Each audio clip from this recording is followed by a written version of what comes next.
Ahora sí, me conecté con los datos del celular. Perfecto, ahora sí ya la escucho mejor. Sí, ahí cogí los datos del celular, no hay problema. Listo, vamos. El tema, me dice Rafaela, es psico-oncología y cuidados paliativos, Ajá, ¿no? sí.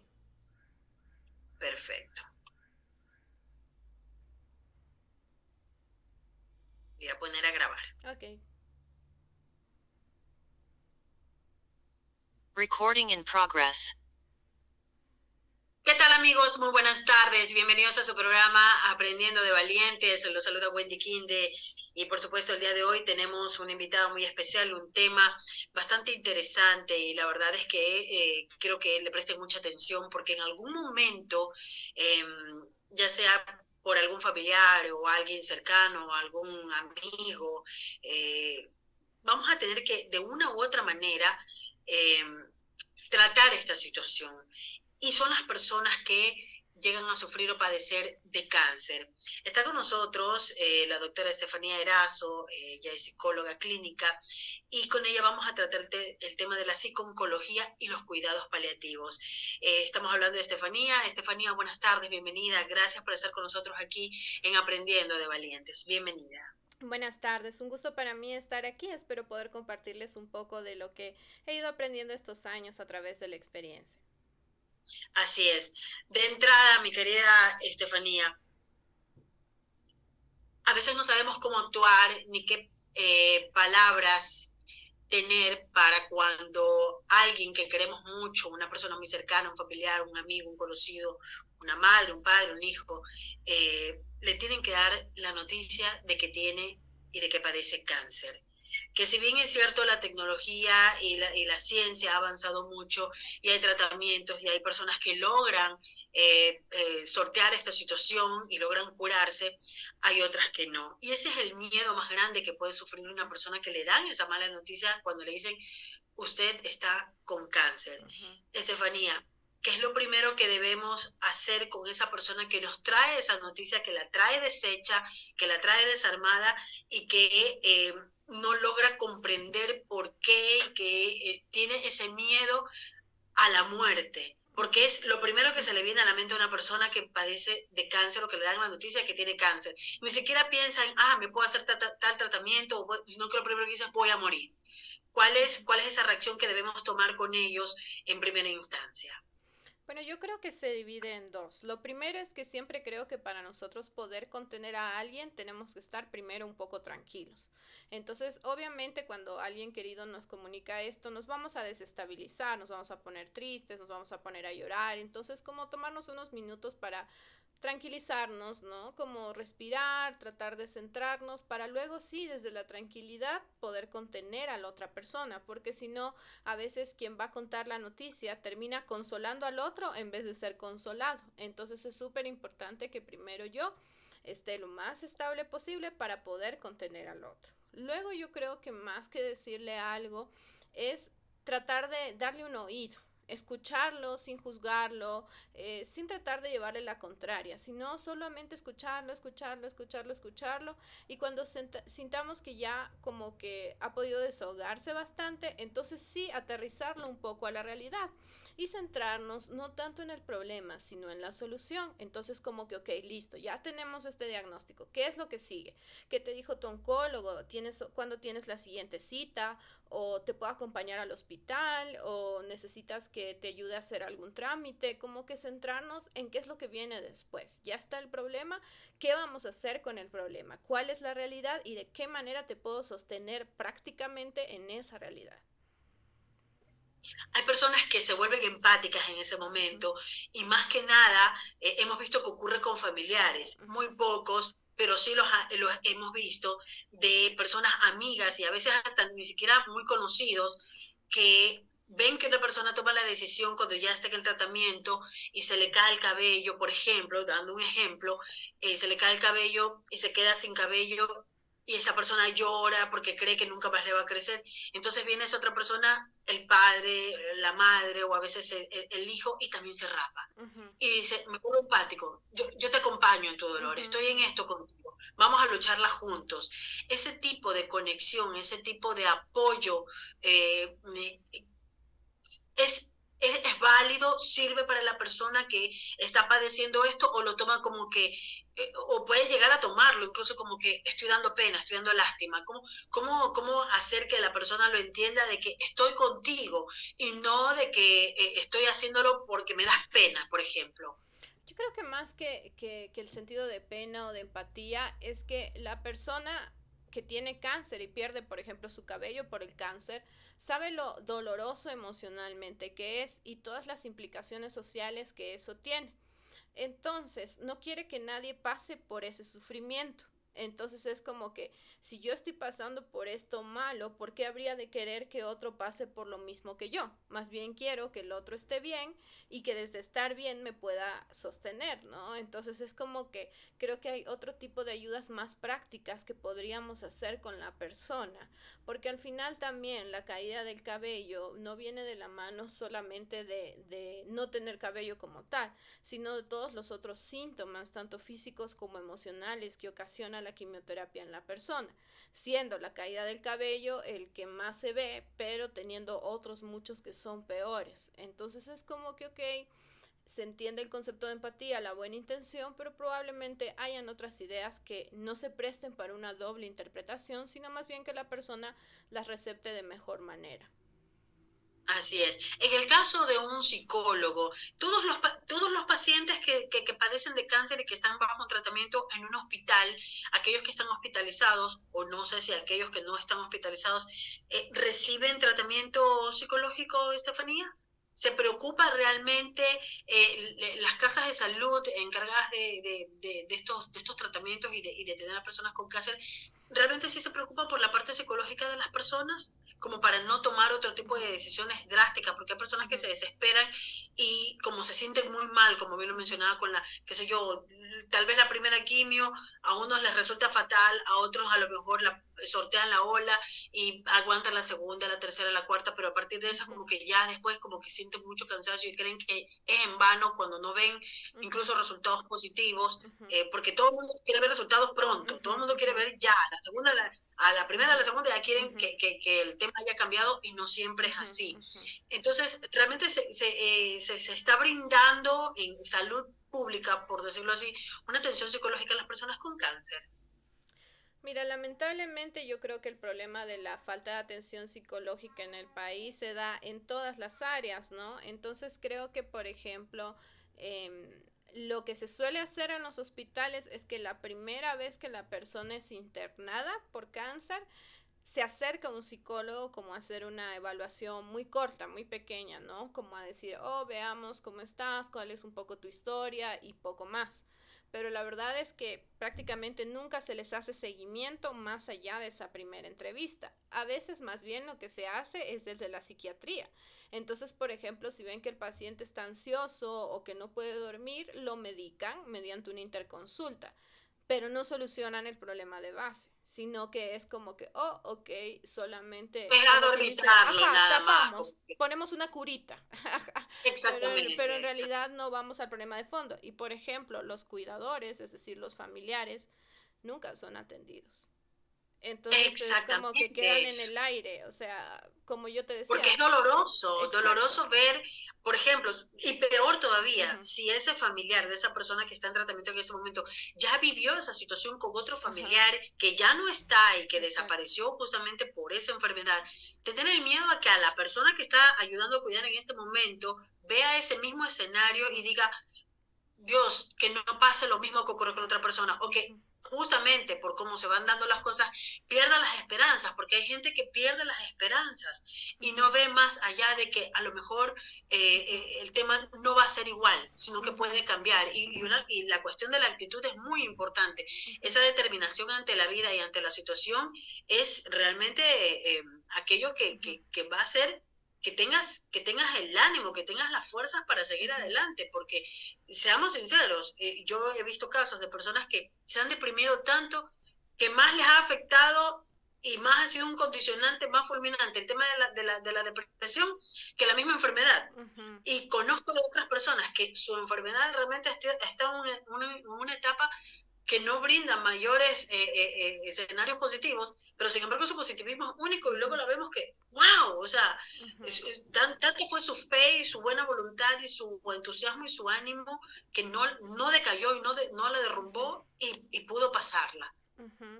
Así es, sí, yo creo que depende mucho de la predisposición con la que tengamos, si bien no es el 100%, pero sí ayuda mucho a sobrellevar la enfermedad de mejor manera. Es justamente lo que en psicología llamamos estrategias de afrontamiento, es decir, las diferentes formas en que nosotros nos presentamos ante los problemas que se nos van presentando.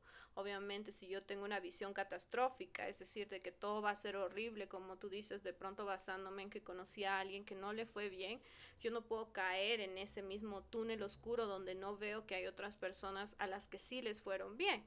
Entonces es como que, ok, si yo me permito ver más allá de lo que tengo inmediatamente, tal vez pensar un poco más a largo plazo, que en este momento es una molestia, es algo doloroso, pero eventualmente pasará y voy a poder volver a estar bien. Y aun si las cosas no salieron bien, pues tendré algo de calidad de vida y podré disfrutar del tiempo con mi familia, sea poco, sea mucho, pero podré disfrutarlo. Entonces es como esa visión de túnel, ¿no? En la que entran y que a veces es muy difícil salir, justamente ahí es donde entraría el terapeuta, ¿no? Estefanía, tú has dicho algo muy importante. Eh, a la persona que está enferma, lo primero que se le viene a la mente es, quiero vivir, quiero hacer cosas que a lo mejor no pude hacerlas cuando estaba sana porque no sabía que esto me iba a pasar. Y quiero empezar a cumplir sueños. Entonces, aquello de quiero empezar a cumplir sueños es como decir, me voy despidiendo. Quiero hacer lo que siempre soñé y con eso me voy despidiendo y voy cumpliendo mis sueños y me voy feliz. Pero para esa persona, ese familiar, en el caso de que sea un padre, que sea el hijo el que está enfermo y que su padre lo tenga que acompañar cuando nosotros decimos, primero se tienen que ir los padres y no los hijos. Entonces, es ese dolor que lleva una madre, sobre todo, y que dice, quiero cumplirle los sueños a mi hija, a mi hijo que está padeciendo esto, pero tomarlo con esa actitud de que vamos a cumplir tus sueños, pero esto no significa que ya no vas a estar o que no vas a poder seguir haciendo cosas más adelante y que esa persona no se derrumbe para su ser querido. ¿Cómo afrontar aquello, mi querida Estefanía, y decirle a esas personas, está bien que su familiar quiera hacer cosas, pero no todas las podrá hacer en ese momento? Es que Me sabes explico. que sí, no. Porque va a estar en un tratamiento. No es que quiero conocer París y me voy a París, no importa que esté enfermo, estoy con el tratamiento y voy a cumplir mi sueño y me voy a tirar de un paracaídas desde la Torre Eiffel.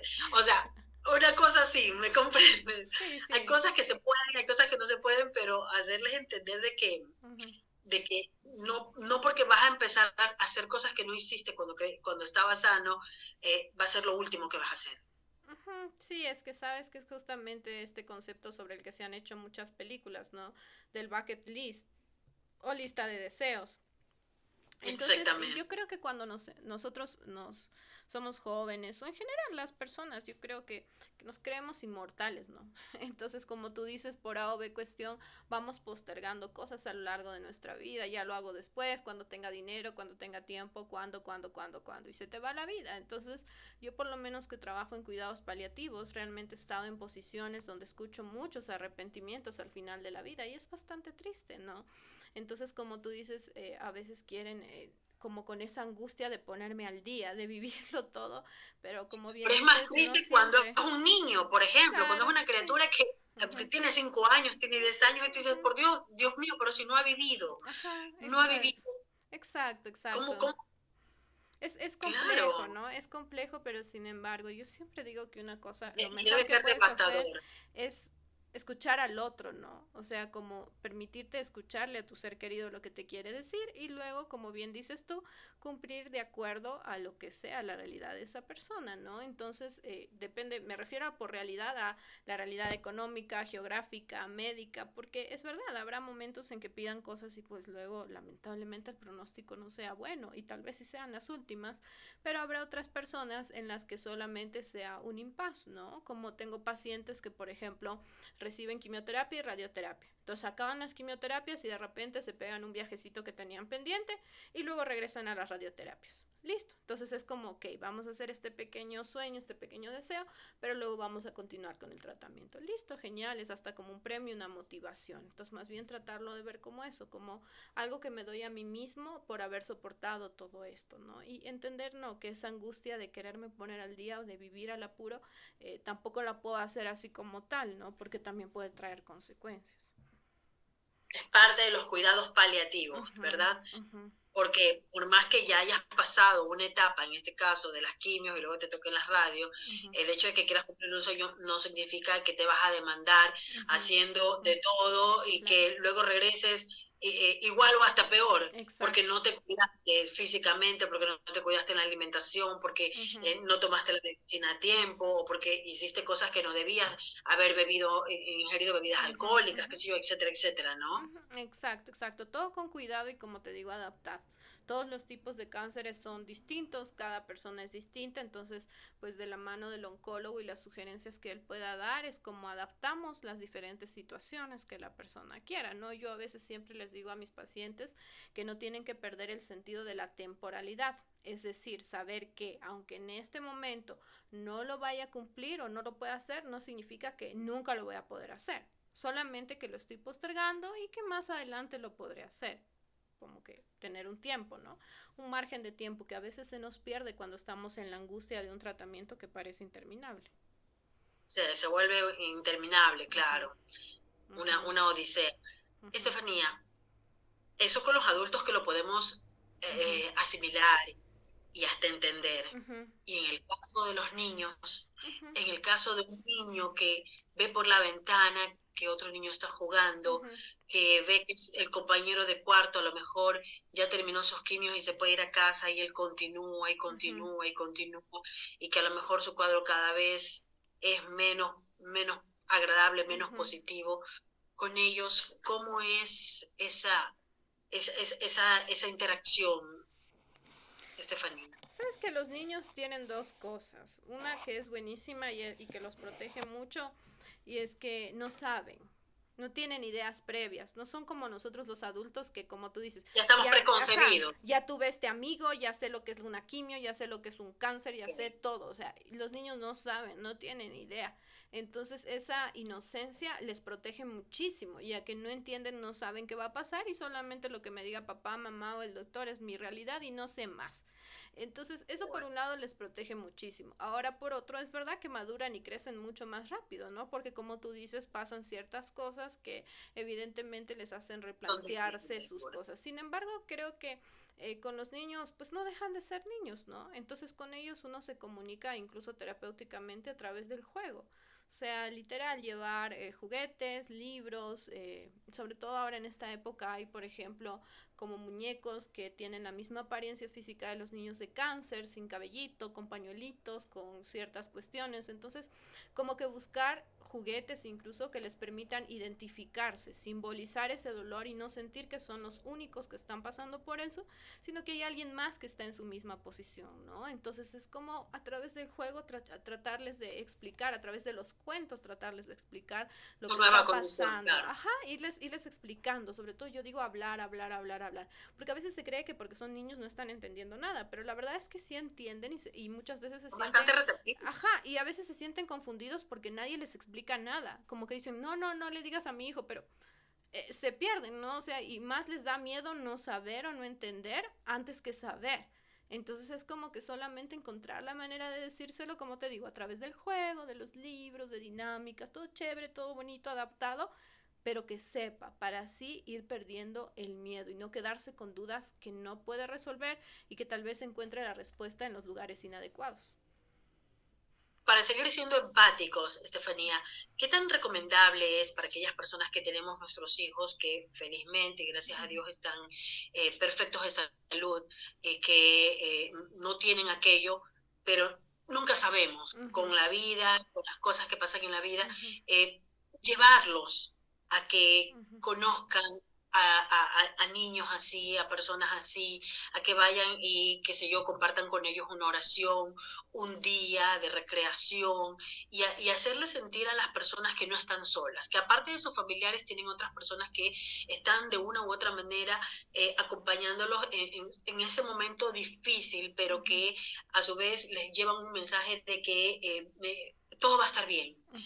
Estoy con toda la energía y con toda la esperanza y quiero que para ti también esté bien y que me siento honrado y que me siento afortunado de conocerte y que quiero compartir contigo momentos increíbles que se queden en tu mente y en tu corazón. Para los niños que no están en esta condición, es recomendable que vayan a estos lugares y compartan, conozcan a estos niños para que se vuelvan sensibles y empáticos, o pudiera ser contradictorio y les choque ver una situación como esta, Estefanía. Pero yo creo que hay ciertas consideraciones a tomar. Yo siempre digo que lo primero es no caer en generalizar, porque hay niños que tú sabes son más sensibles, que les da más miedo ciertas Correcto. cosas, hay niños que en cambio les encanta ayudar a los demás, entonces depende mucho del niño y cuál es su realidad. Y lo otro es que tiene que sí, o sea, es una buena idea siempre y cuando sea ejecutada de la manera correcta. Es decir, antes Correcto. de ir, Uh-huh. el niño tiene que ser informado de qué es lo que va a ver, cómo va a interactuar, qué puede hacer, qué no puede hacer, qué es esto, qué es aquello.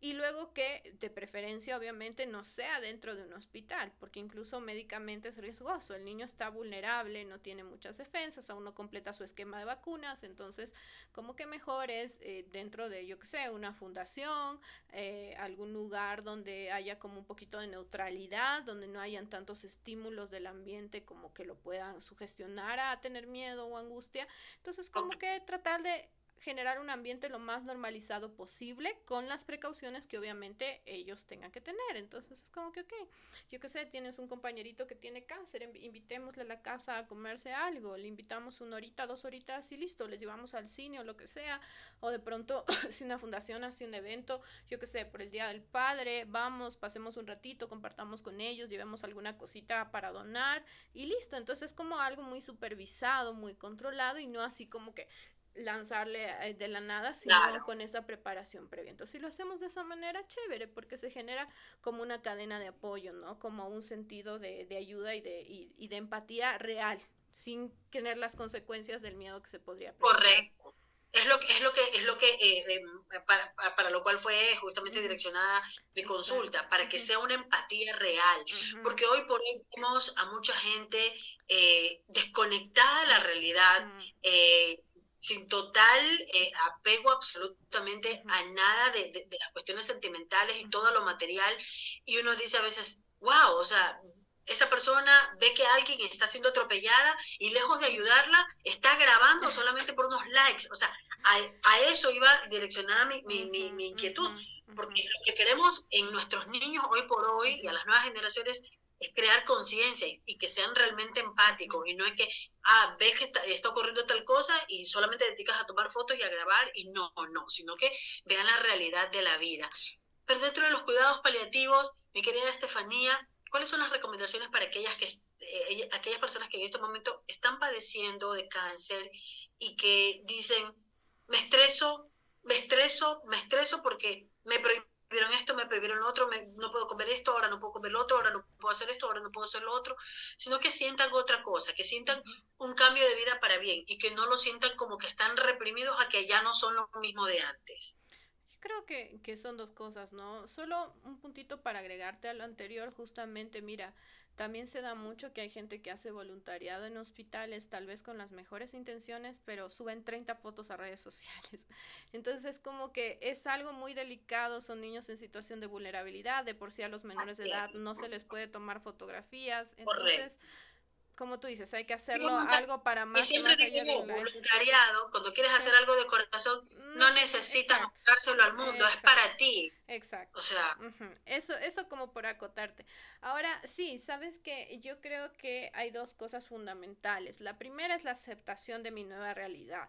Concentrarme en las cosas que sí puedo hacer todavía y no en las que ya no puedo hacer. Por ejemplo, si antes me gustaba cocinar, yo qué sé, 3 pasteles, ok, ahora voy a cocinar tal vez solo un pastel y en vez de batir los ingredientes estando parada, lo voy a hacer sentada. Listo, entonces adapto y me quedo con lo que sí puedo. Y lo otro, sabes que creo que es... Aceptación y adaptación. Exacto, exacto. Y yo creo que lo más importante, y no está de más, es romper todos los mitos que existen respecto a la enfermedad, porque muchas veces... ¿Cuáles son esos mitos que más graban la situación o que más hacen que la gente le coja un miedo innecesario a Claro, veces? por ejemplo, la alimentación, yo creo que eso es un mito gigante, hay tantas cosas que nos dicen, como te digo siempre, yo nunca juzgo, yo siempre creo que es desde la buena intención de los demás, pero te sugieren que te tomes esto, que te tomes aquello, que no comas esto, que no comas aquello, pero son sugerencias que la mayoría de veces no se basan en un sustento científico y la gente con cáncer de por sí tiene náuseas, tiene mareos, tiene vómitos y encima se condiciona en su alimentación en base a lo que el otro le dice. No tiene ningún sentido y sufren por algo innecesariamente. Si tu oncólogo no te lo prohíbe y te dice, oye, anda y come todo, entonces, ¿por qué habrías tú de condicionarte? Entonces, es como que, claro, o sea, realmente cuando yo me siento angustiado por algo que siento que está prohibido que lo haga, realmente cuestionarme si eso está de verdad prohibido o es algo que yo me estoy basando en base a una información que oí una vez y que no sé ni si es cierta o no. Entonces, confrontar esa realidad y al final tener ese vínculo de confianza con el médico, de tal manera que todo lo que yo escucho, todo lo que el otro me quiera sugerir, pase por un filtro. Y ese filtro va a ser el equipo médico. Entonces, nos falta un poco más de tratamiento psicológico para las personas y sus familiares. Y Sí. eso vamos a seguir luchando porque se siga dando, porque no todo el mundo tiene para pagar un psicólogo aparte. Es que esa es la debería realidad. Debería ser una política pública que a lo mejor existe, pero no se cumple y debería de darse. Exacto, exacto. Como tú dices, lamentablemente, sobre todo en la realidad de nuestro país, que hay escasez de medicamentos, hay escasez de De todo. insumos, de todo, ¿quién va a tener para pagar un psicólogo particular? Es realmente duro poder llegar Cuando a hablan de hacerlo. psicólogo y cuando hablan de psiquiatra o de psicólogo, lo primero que piensan las personas, yo no estoy loca, yo no estoy loco, no se trata de locura, no se trata de locura, No, no es, no es un tema precisamente de eso. Es una prevención. Ajá, de orientación, exacto, exactamente, de información con orientación. exacto. Estefanía, agradecerte por haber estado con nosotros en estos micrófonos. Bastante importantes tus palabras, un gusto haber conversado contigo y esperamos que las personas que nos hayan estado escuchando en este momento se replanteen todo. Si han estado haciendo algo mal, se replanteen todo y empiecen realmente a encaminarse por lo que realmente corresponde. Así que esperemos que esas políticas se den en nuestro país y si en el lugar donde ustedes se están haciendo tratar averigüen si hay psicología, psicología y estos cuidados paliativos, bueno, pues acérquense. A veces ellos no se acercan porque ya están con otros pacientes, pero si ustedes conocen, acérquense a ellos y digan, ¿sabes qué? Me ocurre esto, me ocurre lo otro, pienso esto, estoy queriendo hacer lo otro, pero no sé por dónde empezar. Bueno, pues nunca es malo buscar orientación. Gracias, mi querida Estefanía. Un gusto Un estar con abrazo. ustedes. Hasta luego. Hasta luego. Esto ha sido